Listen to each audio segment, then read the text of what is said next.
कसं काय मंडळी, लग्नानंतर होईलच प्रेम या मालिकेच्या आजच्या सोमवार 24 मार्चच्या एपिसोडमध्ये काय घडलं ते आज आपण जाणून घेऊया. नंदिनी आणि जीवा हे दोघे नंदिनीच्या आईला भेटण्यासाठी हॉस्पिटलमध्ये जात असतात. तेवढ्यात मानिनी आणि विक्रम नंदिनीला कॉल करतात आणि सांगतात की आज आमचं काही जमणार नाही. जेव्हा तुझ्या आईला डिस्चार्ज मिळेल ना तेव्हा आम्ही तिला घरीच भेटायला जाऊया. नंदिनी याबद्दल हो म्हणते आणि जीवाला हे सगळं सांगते. परंतु जीवाचं मात्र याकडे लक्ष नसतं.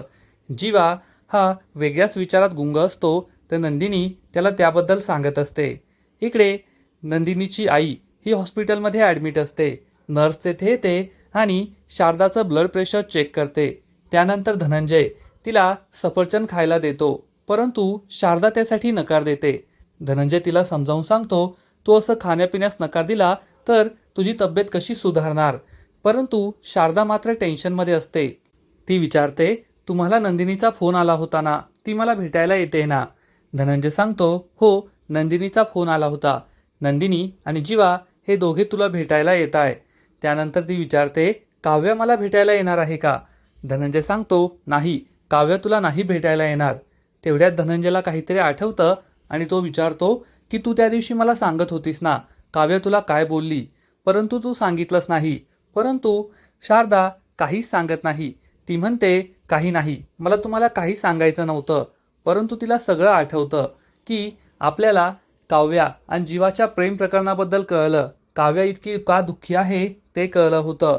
धनंजयला काहीच सांगायचं नाही असं ती ठरवते. नंदिनी आणि जीवाचा प्रवास सुरू असतो. तेवढ्यात जीवाला एक कपल बाईकवरून जाताना दिसतं. ते खूप खुश असतात. जीवाला सुद्धा त्याचं आणि काव्याचं असंच एक प्रसंग आठवतो, जेथे हे दोघे बाईकवरून जात होते. खूप खुश होते. एकमेकांबद्दल किती प्रेम आहे त्याबद्दल बोलत होते. जीवा या विचारातच दंग असतो. तो मिररमधून मागे पाहत असतो, त्यामुळे समोर त्याचं लक्ष जात नाही आणि चक्क एका मोटरसायकलबरोबर त्याच्या गाडीची धडक होते. हा मोटरसायकल स्वार खाली पडतो. तो खूप चिडतो आणि जीवाला गाडीबाहेर बोलवतो. जीवा गाडीच्या बाहेर येतो. हा मोटरसायकलवाला जीवावर चिडून म्हणतो, तुला नीट दिसत नाही का, मला धडक दिली, माझ्या जीवाचं काही बरं वाईट झालं असतं तर काय केलं असतं. जीवा सुद्धा खूप चिडतो आणि म्हणतो, काही झालं तर नाही ना तुला, मग ओरडतोस कशाला, जास्त आवाज नाही चढवायचा. आणि या दोघांमध्ये चक्क भांडण सुरू होतं. नंदिनी खूप घाबरते. जीवा आणि हा मोटरसायकलवाला एकमेकांची गसंडी पकडतात आणि त्यांची मारामारी सुरू होते. नंदिनी ही गाडीच्या बाहेर पडते आणि या दोघांना सोडवते आणि या मोटरसायकल स्वाराशी खूपच प्रेमाने बोलते की दादा कशाला भांडण करताय, मला माहिती आहे की तुमची गाडीचं नुकसान झालंय, तुम्ही खाली पडलात आणि आम्ही तुमची नुकसान भरपाई द्यायला तयार आहोत ना, त्यांची चूक झाली मी हे मान्य करते. नंदिनी खूपच प्रेमाने त्याच्याशी बोलते, त्यामुळे हा गाडीवाला सुद्धा शांत होतो. नंदिनी ही जीवावर खोटं खोटं चिडते. त्याला ओरडते की तुम्हाला कळत नाही का, रस्त्यावर लक्ष देऊन चालायचं, नीट गाडी चालवायची, आज दादांना काही झालं असतं तर आपण काय केलं असतं.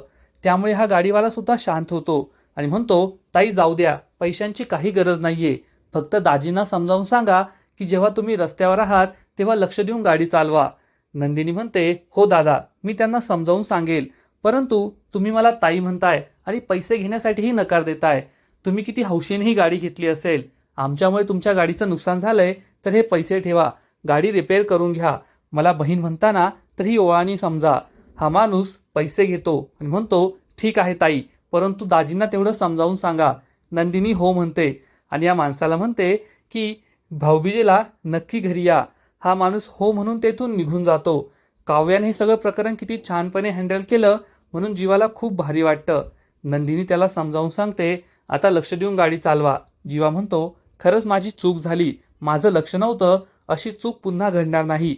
हे दोघे पुन्हा गाडीत बसतात आणि हॉस्पिटलकडे यायला निघतात आणि थोड्या वेळानंतर ते हॉस्पिटलमध्ये पोहोचतात. नंदिनीला पाहून शारदाला खूप आनंद होतो. नंदिनी विचारते, आई कशी आहे तुझी तब्येत. तर धनंजय सांगतो, कशी असेल, मी तिला एक सफरचंद खायला दिलं तर तिने तेवढंही खाल्लं नाही. नंदिनी आईला समजावून सांगते, जर तू चांगल्या प्रकारे खाल्लं पिल्लं नाही तर तुझी तब्येत कशी सुधारेल, तुला लवकर डिस्चार्ज कसा मिळेल.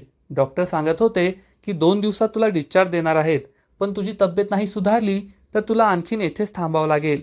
त्यामुळे स्वतःच्या तब्येतीची काळजी घे आणि लवकर घरी ये. शारदा यासाठी हो म्हणते. त्यानंतर नंदिनी तिला फळांचा ज्यूस देते. शारदा हा ज्यूस पिते. जीवा हे पाहून खूप खुश होतो. नंदिनी किती चांगली आहे, ती आईची किती काळजी घेते, तिची किती सेवा करते, किती समजूतदार आहे असं त्याला वाटतं. तेव्हा नंदिनी आणि जीवा हे दोघेही आईची विचारपूस करतात. तेवढ्यात नर्स येऊन सांगते की व्हिजिटिंग आवर संपले आहेत, तुम्हाला आता जावं लागेल. नंदिनी आणि जीवा आईला काळजी घ्यायला सांगतात आणि तेथून निघून जातात. इकडे पार्थ हा आपल्या ऑफिसमध्ये बसलेला असतो. त्याला आठवतं की काव्या आपल्याला काय बोलली की तुमचा आणि माझा काही संबंध नाहीये. नंदिनी काय बोलली की आता आपल्या नात्याचा खूप गुंता झालाय आणि तो कधीच सुटणार नाही. तेवढ्यात त्याचा एक असिस्टंट तेथे येतो आणि सांगतो की तुम्हाला हे डिझाईन पाहायचंय. पार्थ सांगतो आता नाही, नंतर. तर हा असिस्टंट म्हणतो आत्ताच तुम्हाला पाहावं लागेल, तुम्ही टाळताय, परंतु आज डेडलाईन आहे. पार्थ हे डिझाईन पाहतो आणि असिस्टंटवर चिडून म्हणतो असं काम करतात का, असं कुठे डिझाईन असतं का. हा असिस्टंट सांगतो तुम्हीच असं करायला सांगितलंय. पार्थ हे पेपर्स फेकून देतो आणि म्हणतो येथे काम करायचं असेल तर नीट करायचं, मी कोणालाही अडवून नाही ठेवलंय. हा असिस्टंट खूप दुःखी होतो. तेवढ्यात पार्थचा तिसरा भाऊ तेथे येतो आणि तो असिस्टंटला हे पेपर उचलून देतो आणि जायला सांगतो.